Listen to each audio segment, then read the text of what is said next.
नाम जप विज्ञान के नवे एपिसोड में आपका स्वागत है। जब हम नाम जप शुरू करते हैं तो हमारे सामने एक बड़ा प्रश्न आता है, क्या हमें माला या काउंटर लेकर जप की गिनती करनी चाहिए या फिर बिना किसी गिनती के बस आनंद में मग्न होकर जपना चाहिए। अक्सर लोग कहते हैं कि प्रेम में गिनती कैसी, ईश्वर के नाम को गिनकर क्यों लेना।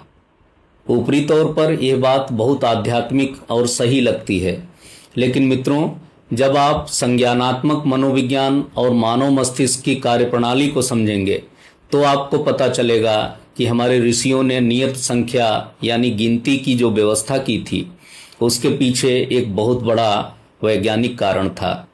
आज हम इसी सच को डिकोड करेंगे। वीडियो को बहुत ध्यान से देखिएगा। मित्रों, चिकित्सा विज्ञान और व्यवहार विज्ञान के अनुसार मानव मस्तिष्क स्वभाव से बहुत चंचल और आराम पसंद होता है। अगर आप अपने दिमाग को कोई निश्चित लक्ष्य नहीं देंगे तो वो बहुत जल्दी भटक जाएगा या आलस्य में आ जाएगा। जब आप बिना गिनती के बैठते हैं तो प्रारंभ में 2-4 मिनट तो मन लगता है, लेकिन उसके पश्चात दिमाग में बाहरी विचार आने लगते हैं और मन जप छोड़ देता है। यहीं पर काम आता है गोल सेटिंग थ्योरी का नियम।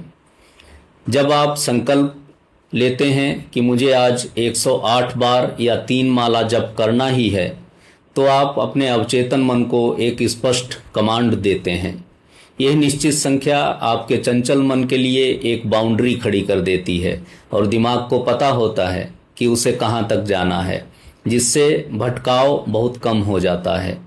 अब न्यूरोलॉजिकल फोकस कई गुना बढ़ जाता है। अब इसके पीछे का शारीरिक और न्यूरोलॉजिकल मैकेनिज्म समझिए। जब हम उंगलियों से माला फेरते हैं या काउंटर दबाते हैं तो वैज्ञानिक भाषा में इसे न्यूरोमोटर एक्टिविटी कहा जाता है। उंगलियों की यह शारीरिक गति आपके मस्तिष्क के लिए एक एंकर का काम करती है। जैसे ही मन कहीं और भागने की कोशिश करता है, उंगली का हिलना दिमाग को तुरंत वापस वर्तमान क्षण में खींच लाता है। इसके साथ ही इससे एक्यूप्रेशर का लाभ मिलता है। हमारी उंगलियों के पोरों में हजारों नर्व एंडिंग्स हैं।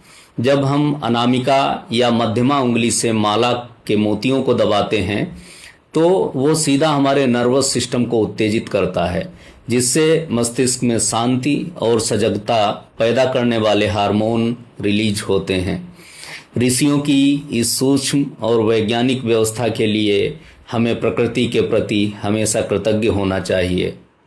तो संक्षेप में निष्कर्ष क्या निकलता है? क्या गिनती करना सही है?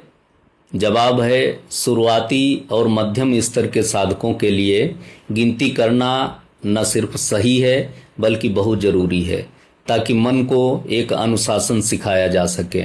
हाँ, जब कोई साधक उस परम अवस्था में पहुंच जाता है जहां उठते बैठते सोते जागते हर सांस में नाम अपने आप चलने लगता है, जिसे अजपा जप कहते हैं, तब गिनती की ज़रूरत नहीं रह जाती। लेकिन वहां तक पहुंचने के लिए संख्या की सीढ़ी चढ़ना अनिवार्य है। कमेंट बॉक्स में मुझे बताइए कि क्या आप भी माला या काउंटर से गिनकर जप करते हैं, और पूरे तार्किक गौरव के साथ लिखिए जय श्री कृष्ण। इस तार्किक और वैज्ञानिक संदेश को समाज में फैलाने के लिए वीडियो को यूट्यूब, व्हाट्सएप और फेसबुक पर जमकर शेयर करें।